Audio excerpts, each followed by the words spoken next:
To new TV Telugu. ఇప్పుడు AP top 10 చూద్దాం.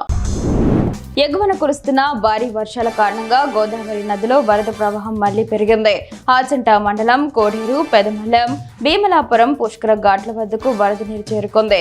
గత కొద్ది రోజులుగా తగ్గుముఖం పట్టిన వరద మళ్లీ పెరగడంతో అధికారులు లంక గ్రామాల ప్రజలను అప్రమత్తంగా ఉండాలని హెచ్చరికలు జారీ చేశారు. పెరుగుతున్న వరద ప్రవాహంపై అధికారులు నిఘా ఉంచారు. చింతకొమ్మ దిన్నె మండలం చెర్లోపల్లిలో కురిసిన భారీ వర్షం కారణంగా ఇళ్లు, రోడ్లు జలమయమయ్యాయి. సరైన కాలువలు లేకపోవడంతో నీరు ఇళ్లలోకి చేరి ప్రజలు నడవడానికి కూడా ఇబ్బంది పడుతున్నారు. అధికారులు తమ సమస్యను పరిష్కరించాలని స్థానికులు కోరుతున్నారు.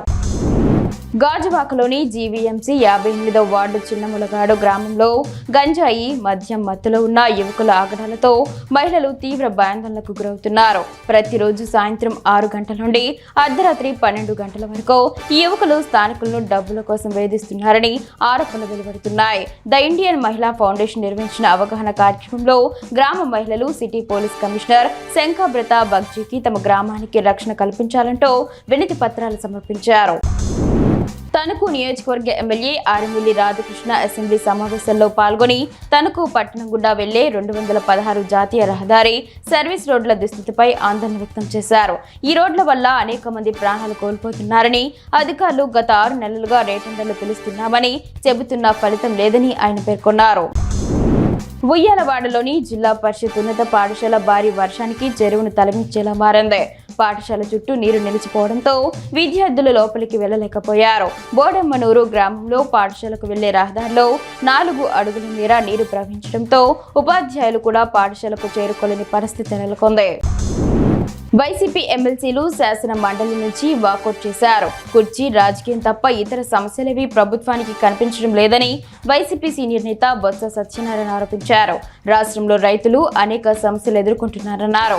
తమకు రాజకీయ లబ్ధి అవసరం లేదని, ప్రజలకు మేలు కలగాలని కోరుకుంటున్నట్లు తెలిపారు. కాగా ఏపీ అసెంబ్లీ సమావేశాలు ప్రారంభమైన విషయం తెలిసిందే. మనుబోలు మండలంలోని పలు ప్రాంతాల్లో ఉరుములు, మెరుపులు, ఈదురు గాలులతో కూడిన మోస్తారు నుంచి భారీ వర్షం కురిసింది. ఇటీవల ఎండ ఉక్కపోతతో అల్లాడిన ప్రజలు వర్షం కురవడంతో కొంతమేర ఉపశమనం పొందారు. కొలనుకుదురు, కటువపల్లి, బద్దెవోలు, పీడూరుంపాలెం, వెంకన్నపాలెం వంటి గ్రామాల్లో భారీ వర్షం కురిసింది. వర్షపు నీరు రోడ్లపై చేరడంతో వాహనదారులు, ప్రజలు బయటకు రావడానికి ఇబ్బంది పడుతున్నారు. తిరుమల శ్రీవారిని సినీ నటి మీనాక్షి చౌదరి దర్శించుకున్నారు. తెల్లవారుజామున శ్రీవారి సుప్రభాత సేవలో ఆమె పాల్గొన్నారు. అనంతరం ఆలయంలో స్వామివారిని దర్శించుకుని మొక్కులు చెల్లించుకున్నారు. దర్శనం అనంతరం రంగనాయకుల మండపంలో వేద పండితులు వేద ఆశీర్వచనం పలకగా ఆలయ అధికారులు ఆమెకు స్వామివారి తీర్థ ప్రసాదాలను అందజేశారు.